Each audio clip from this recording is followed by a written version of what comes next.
अभी कुछ दिन पहले सुप्रीम कोर्ट ने एक केस डिसाइड किया है, state of Jharkhand versus Shailendra Kumar Rai. यह क्रिमिनल अपील नंबर 1441 ऑफ 2022 थी, जिसे जस्टिस डी.वाई. चंद्रचूड़ और जस्टिस हिमा कोहली की बेंच ने 31 अक्टूबर 2022 को पास किया था। इस फैसले में रेप पीड़िता के ऊपर 2 फिंगर टेस्ट किए जाने को दंडनीय बना दिया गया है। जो मेडिकल प्रैक्टिशनर्स ऐसा करेंगे उनका लाइसेंस कैंसिल करने का हुक्म भी इस फैसले में दिया गया है।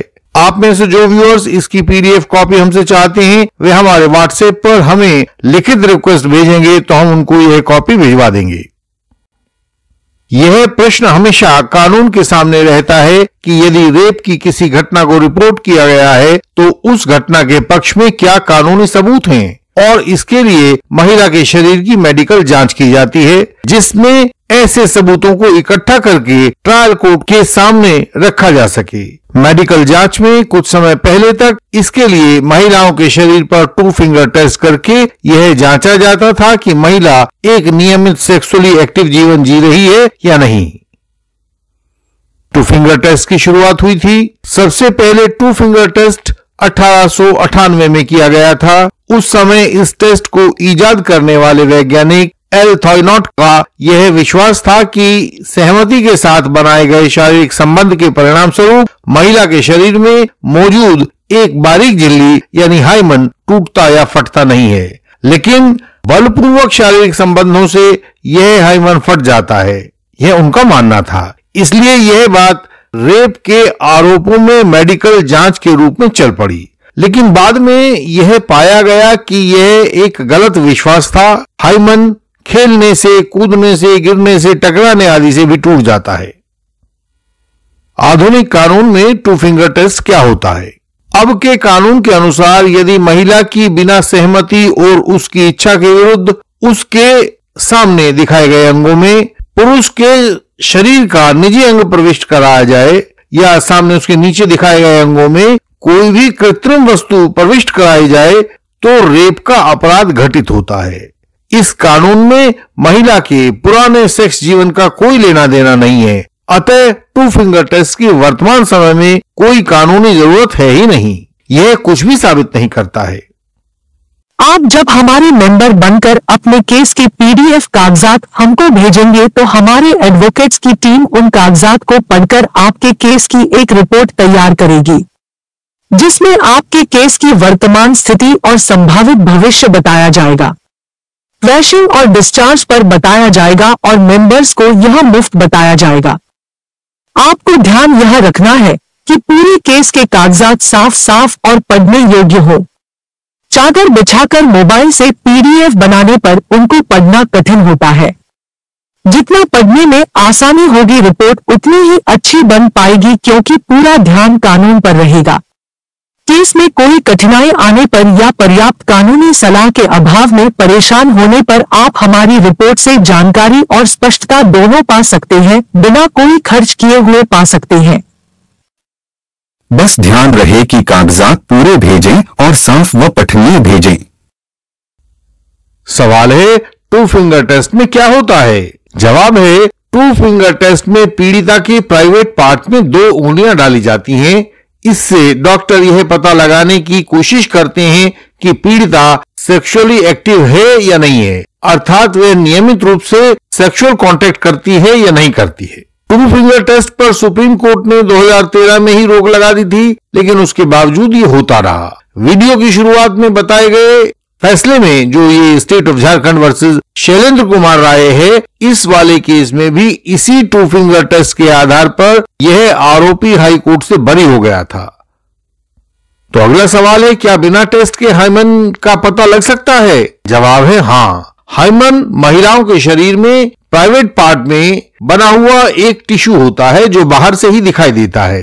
सुप्रीम कोर्ट की रोक के बाद सभी डॉक्टर्स जो भी मेडिकल परीक्षण कर रहे हैं उसे बाहर से देखकर ही उसका परीक्षण कर रहे हैं। यह इतना आसान है कि जो महिलाएं या किशोरियां इसे स्वयं जांचना चाहती हैं, वे अपने सामने एक दर्पण रखकर वे उचित शारीरिक स्थिति में बैठकर इसे स्वयं ही देख सकती हैं। यह हाइमन शारीरिक संबंधों या अन्य कारणों से क्षतिग्रस्त हो जाता है। इसे आजकल कौमार्य से जोड़कर नहीं देखा जाता है। सवाल है, बिना 2 फिंगर टेस्ट के रेप पीड़िताओं का परीक्षण कैसे किया जाता है? जवाब है, इसके लिए सबसे पहला काम है महिला की सहमति को लेना। यदि महिला अपने साथ यौन हिंसा की शिकायत करती है तो उसकी शारीरिक जांच केवल तभी की जा सकती है यदि वह जांच के लिए अपनी लिखित सहमति दे।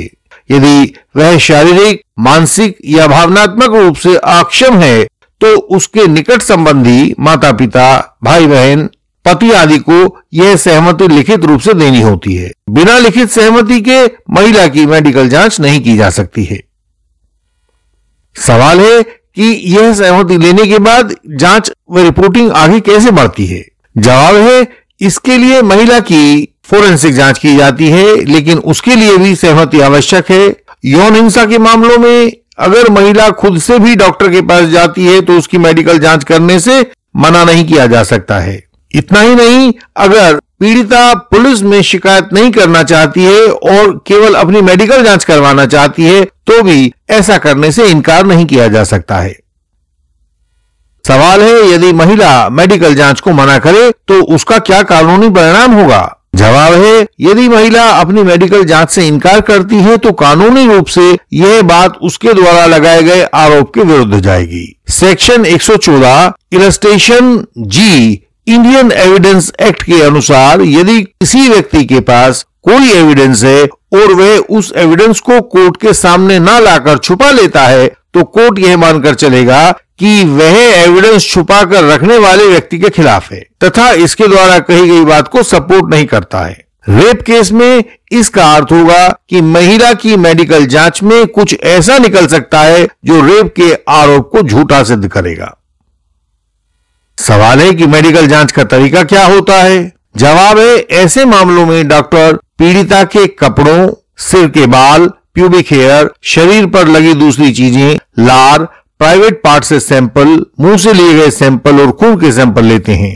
इसके अलावा पीड़िता के शरीर पर लगे चोट के निशानों को भी परखा जाता है। उसे शराब या नशीला पदार्थ दिया गया है या नहीं दिया गया है, इसकी भी जांच की जाती है। किसी हथियार का इस्तेमाल तो नहीं हुआ है या हुआ है, ये सारी बातें नोट की जाती हैं। जहां आयु का सवाल हो तो वहां महिला के एक्सिलरी हेयर का, जो बगल के बाल होते हैं, उनका भी सैंपल लिया जाता है।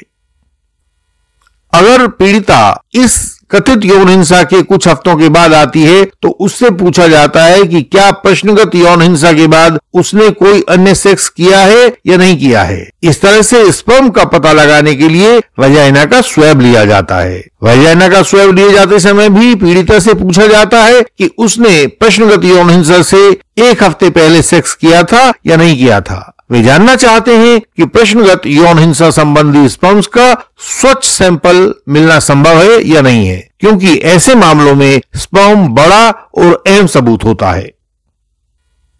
इसके अलावा यह भी जांचा जाता है कि महिला के साथ किस तरह की यौन हिंसा हुई है, उसके शरीर के किस भाग के साथ कथित प्रश्नगत यौन हिंसा की गई है। प्रश्नगत यौन हिंसा के समय कॉन्डोम का इस्तेमाल हुआ था या नहीं हुआ था। कुछ विशिष्ट यौन हिंसाओं में शारीरिक हिंसा भी शामिल रहती है, जैसे सिगरेट से जलाना आदि। तो क्या प्रश्नगत यौन हिंसा के समय कोई मादक पदार्थ पिलाया गया था या ड्रग्स दी गई थी? सारी बातें ध्यान से लिखी जाती हैं। बाद में पीड़िता के शरीर से मिले सैंपल को आरोपी के सैंपल से मिलान किया जाता है। और अंत में हमारा विचार यह है कि रेप एक कानूनी अपराध है, उसे कानून की दृष्टि से ही देखा जाना चाहिए। लेकिन आजकल के बहुत से महिलावादी संगठनों ने समाज में स्त्री और पुरुष को एक दूसरे के विरोध में दिखाना शुरू कर दिया है। पुरुषों को गाली देने का बहाना ढूंढने वाले संगठनों ने भारत की जुडिशरी के एक बड़े हिस्से पर अपना इंटेलेक्चुअल एनक्रोचमेंट कर दिया है। जजों के एक बड़े तबके को समाज में पुरुषों के शोषण के अलावा कुछ दिखाई ही नहीं देता है, और यही कारण है कि दृष्टि भ्रम की शिकार यह जुडिशरी आजकल फेल होने की तरफ चल पड़ी है। इंडियन लीगल सिस्टम अपने यंग एडवोकेट कोलीग्स की सहायता करता है। यदि किसी कारण से वे क्रॉस तैयार नहीं कर पा रहे हैं तो उनकी सहायता की जाती है। उनका क्रॉस तैयार करवाया जाता है। क्रॉस करने के दौरान किन महत्वपूर्ण बिंदुओं पर निगाह रखें और कैसे रखें, उन एडवोकेट्स को यह सिखाया जाता है। किस स्टेज पर क्या करें ताकि वे अपने काम में सफल हों, यह बताया जाता है। हर राज्य में अनेकों एडवोकेट मित्र इस तरीके से बहुत सफलता पा रहे हैं। केस को जीतने की नींद कोर्ट में चार्जशीट आने के दिन से ही रख दी जाती है। जिनमें सफल होने का जुनून है वे एडवोकेट मित्र हमारे अनुभव से एडवोकेसी के दांव पेंच सीखकर स्वयं सफल हो सकते हैं। महत्वपूर्ण बातों के लिए अपनी सरल भाषा में हमारी वेबसाइट को पढ़ें। संपर्क का तरीका सामने स्क्रीन पर दिया गया है। सामने दिए गए नंबर पर हमें व्हाट्सएप मैसेज भेजें, मेंबर बनें और सफल एडवोकेट हो जाएं।